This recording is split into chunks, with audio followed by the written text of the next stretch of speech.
Joining us now is Wyoming Senator and Senate Republican Conference Chair John Barrasso.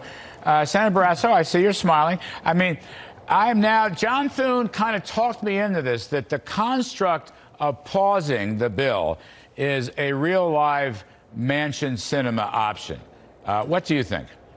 Well, I think it is, and I would encourage that because look, what the Democrats are trying to do to this country is irreversibly bad. And as Chuck Schumer and Joe Biden said, they want to get this done by Christmas. Well, if that's their goal, it's going to be a very long December. Every Republican is united in trying to stop this, and we want to work closely with Senator Sinema, Senator Manchin, to get at least a pause in place. Because as you said, Larry, yesterday, and I continue to say, the more people learn about what's in the bill, the less they like it. In Wyoming over Thanksgiving, heard a lot about the fact that there are 5 different entitlement programs for illegal immigrants, in turn including checks for children, free daycare for children, and amnesty. I heard a lot about the IRS supersizing, the impact of IRS spying on American families and their paychecks. I know in New York you hear a lot about different issues, and you had a whole list yesterday that you went through. In Wyoming, which is an energy state, a lot of the things I heard about over Thanksgiving have to do with just all of the regulations and taxes involving energy, which are going to raise the energy costs for American families. So people are starting to realize that this is a bill that's going to result in them paying more taxes, in a higher debt, and then paying even more higher prices for things because it's going to make inflation worse. Senator, I'll read you this hall of shame that comes from a Scott Rasmussen poll. Rasmussen is a very good pollster. 60% oppose the assistance to illegal immigrants you just referred to. 73% oppose any IRS snooping at all. 78% want workfare in all programs. You can't have assistance plan without workfare. And 66%, they might like electric cars, but they don't like them until we figured out how to make them ourselves and not bail out China by doing that. And 53% say protect Medicare, don't start expanding it. And then beyond that, Senator Barrasso, people kind of they understand this child care, daycare.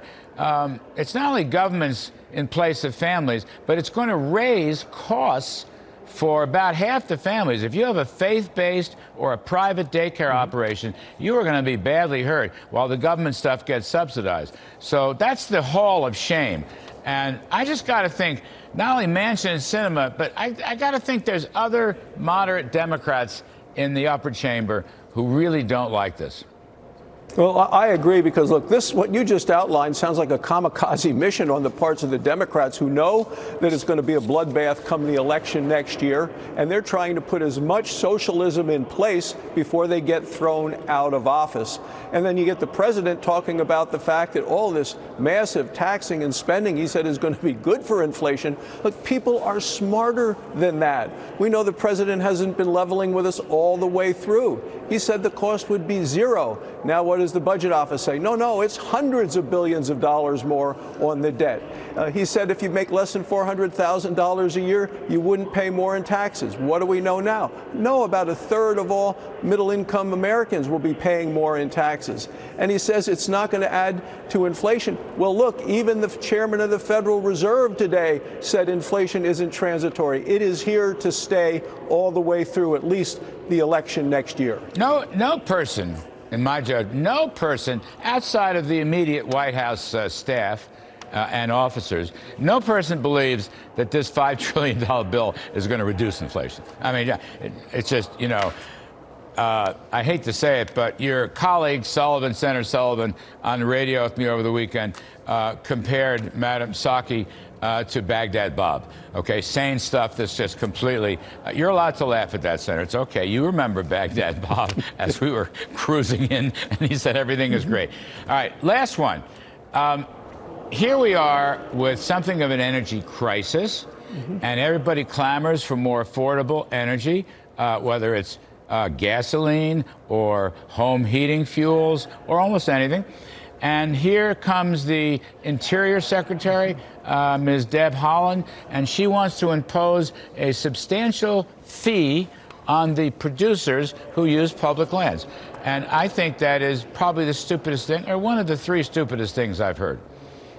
This is a continuation of Joe Biden's war on American energy, which is resulting in people paying much more at the pump. You know, day one, he took the axe to the Keystone XL pipeline. He's put a pause on and a moratorium on oil and gas exploration on public lands. Wyoming, my home state, half of the state is public lands.